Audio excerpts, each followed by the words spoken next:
I'm going to review the entire episode. I am. And I hate to skip right to the end, but wow, the thing that stood out to me the most was Gon. Just the rage on his face.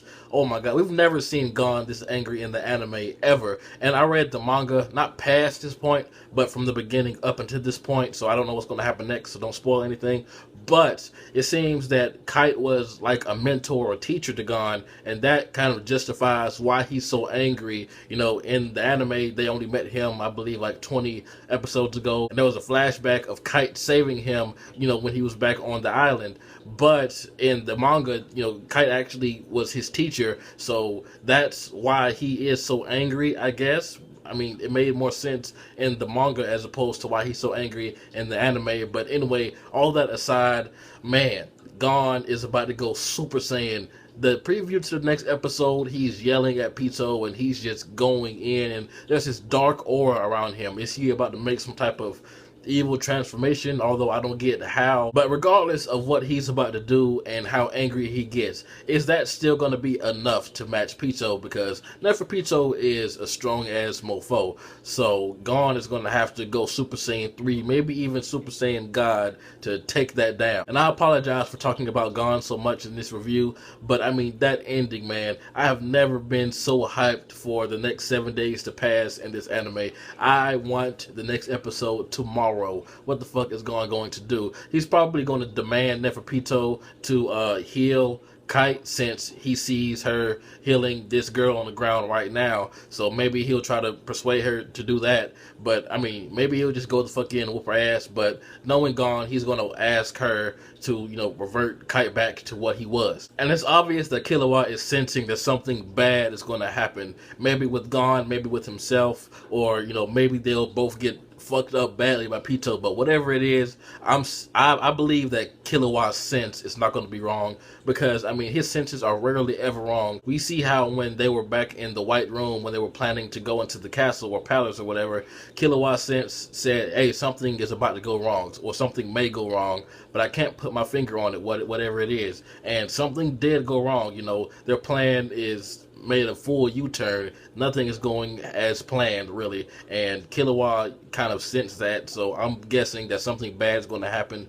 to either Gon or both of them, maybe. But man, Gon, I know I'm fangirling over Gon a lot. It's just wow. But anyway, I'm gonna stop fangirling. The entire episode was awesome. I like Ikago's resolve. You know, he's willing to help Palm. You know, at least someone is. I'm ready to figure out where the hell she is. Like, is she even alive?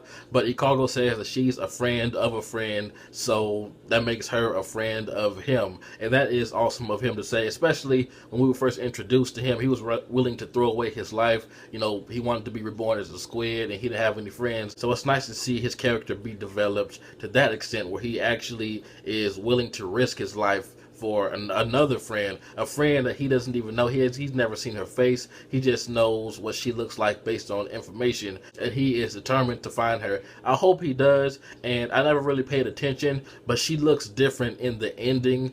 Like at the very end, in the ending, she has like, I'm not sure if it's a crystal she's holding on her forehead or what. Maybe it goes with that Nin ability that we've seen her use one time before with the crystal ball. But why is it in her? Is it in her forehead, or is she just holding it up?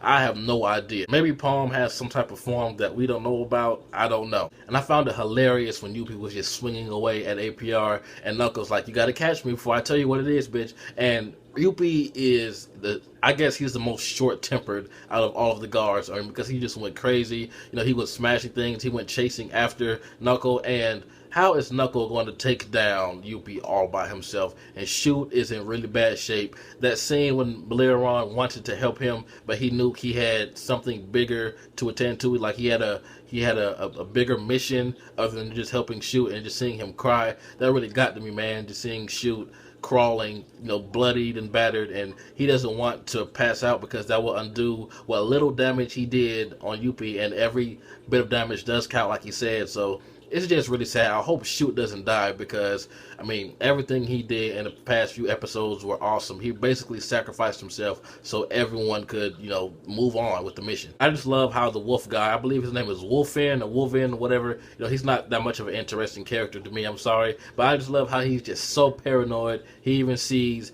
Bravado, whatever his name is, and Flutter working against him. I just found it hilarious when he thought the lobster was just going to open fire out of his claws at him when he got down at the bottom floor. That was just fucking hilarious to me for some reason. It wasn't supposed to be, but another hilarious thing is just Killua's grandfather just looking at them and says, "My mission is done.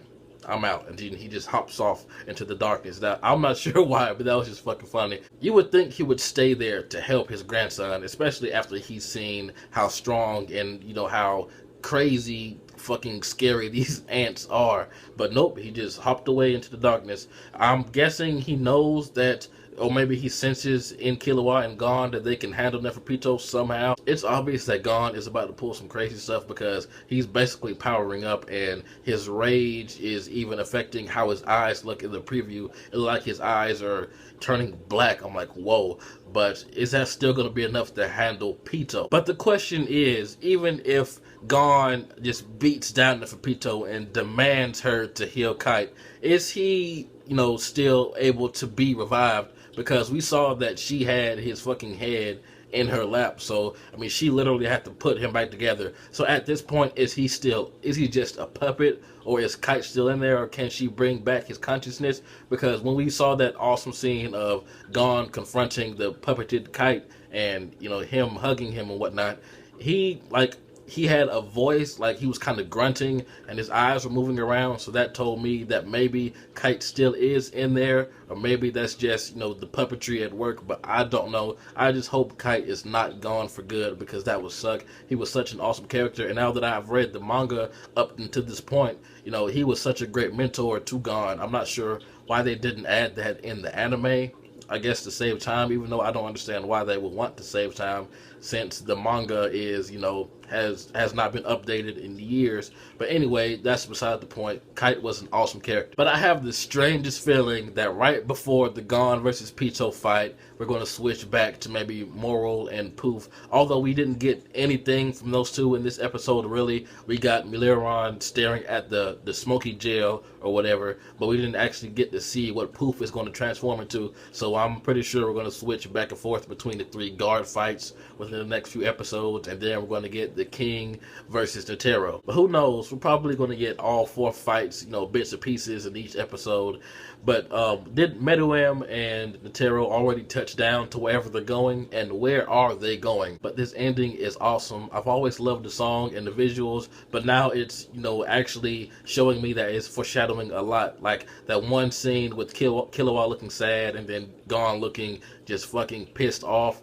I can actually see where this is coming to play now. But I'm just so hyped to see what Gon is going to do. Maybe there's a dark side to Nin, maybe similar to how in Maggie there's a dark side to the Rook. So maybe Gon goes to the dark side literally, and Killua has to calm him down or something. But who knows? But anyway, thumbs up for this awesome episode, and definitely thumbs up if you cannot wait to see what happens next week. This has been JB the Chia. Like, comment, subscribe, and I'm out.